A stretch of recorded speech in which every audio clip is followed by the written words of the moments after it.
Highways Gudivada Amarnath. ఆ పేరు కన్నా గుడ్డి మంత్రి అన్నట్టుగా చాలామందికి బాగా గుర్తు. ఇతను చేసే కామెడీలు నాకు తెలిసి రాజకీయ నాయకులు ఎవరూ చేయలేరు. అతను చాలా సీరియస్ చెప్తాడు. బాబాయ్ ఇంత పెద్ద జోకా అన్న ఫీలింగ్ మనకు వచ్చింది.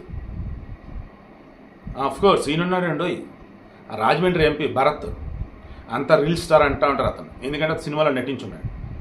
అతను ఏకంగా రాజమండ్రి కాకినాడ జంట నగరాలు అన్నాడు. దేవుడు ఒకటి మధ్య దూరం 60 కిలోమీటర్ 70 కిలోమీటర్లు ఉండేది, మధ్యలో బోల్డ్ పల్లెటూరులు. అసలు అది వీళ్ళకే సాధ్యం. గుడ్డు పెట్టింది ఇప్పుడే కోడి పొదగాలి ఎదగాలి అన్నట్టు ఈ గుడివాడ అమర్నాథ్ ఇప్పుడు అనకాపల్లి నుంచి తీసేసి గాజువాకలో పెట్టారు. అదేమంటే నా జీవితం జగన్కి అంకితం అని అన్నాడు. ఇంకప్పుడు సర్లే అని చెప్పేసి గాజువాకలో పెట్టారు. రిటైర్డ్ వైసీపీ ఓడిపోయింది కదా. ఇప్పుడు అక్కడ సిచ్యువేషన్ ఎలా ఉంది? స్టీల్ ప్లాంట్కి సంబంధించి ప్రైవేటీకరణని జగన్మోహన్ రెడ్డి ఆపే విషయంలో ఫెయిల్ అయ్యారని, స్టీల్ ప్లాంట్కి సంబంధించి గనులు ఏవైతే కేటాయించిన ఉన్నాయో ప్రభుత్వం సైడ్ నుంచి ఆ విషయంలో ఫెయిల్ అయ్యారని, ప్రైవేటీకరణకి ఇండైరెక్ట్గా వీళ్ళే సాయం చేస్తున్నారని గట్టిగా చాలా సీరియస్ ఉన్నారు. వైసీపీ అంటే అసలు తాట తీస్తున్నట్టుగా ఉన్నారు లోకల్గా ఉన్నటువంటి.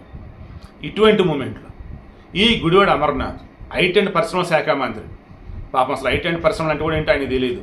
ఆయన తెలిసింది మామిడి తాండ్ర, జ్యూస్ బళ్ళు, ఇంకా అవి ఇవే. సరే విషయం ఏంటి? ఇప్పుడు ఎన్నికల ప్రచారంలో భాగంగా మరి ఎలానో మరి ఎక్కడన్నాడు ఏంటో కానీ ఈ డైలాగు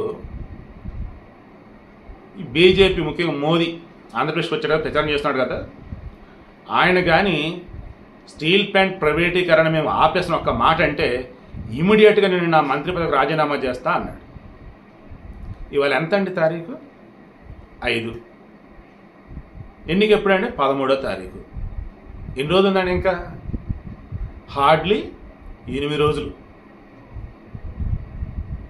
రిజల్ట్ రావడానికి 13, అదొక 4, దెన్ 25, ఒక 13, అదొక 17 అండ్ ఇదొక అంతే. మహా అయితే తిప్పి కొడితే 20 రోజులు, 25 రోజులు, 30 రోజులు అంతకు మించలే.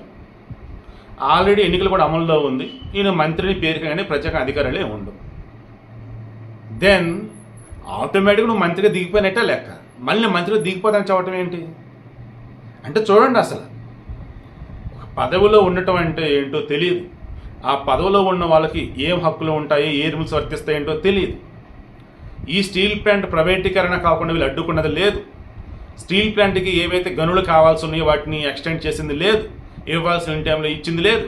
గంగవరం పోర్టుకు సంబంధించి పెద్ద హడావుడి నడుస్తుంటే దాన్ని చల్లార్చింది లేదు.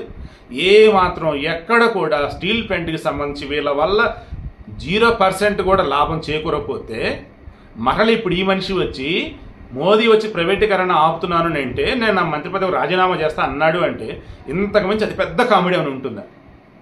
వామ్మో, ఈ కామెడీ మేము తట్టుకోలేకపోతున్నాం బాబోయ్, ఒరే త్వరగా ఎన్నిక పెట్టండి రా నాయన, మనల్ని మరలా మంచి రైటర్కి అవకాశం ఇప్పిద్దాం, లేదన్నప్పుడు జగన్ కోసం మరి కొత్తగా ఏదైనా వ్రతం లాంటిది చేస్తాడని చూద్దాం అని అంటూ ఉన్నా.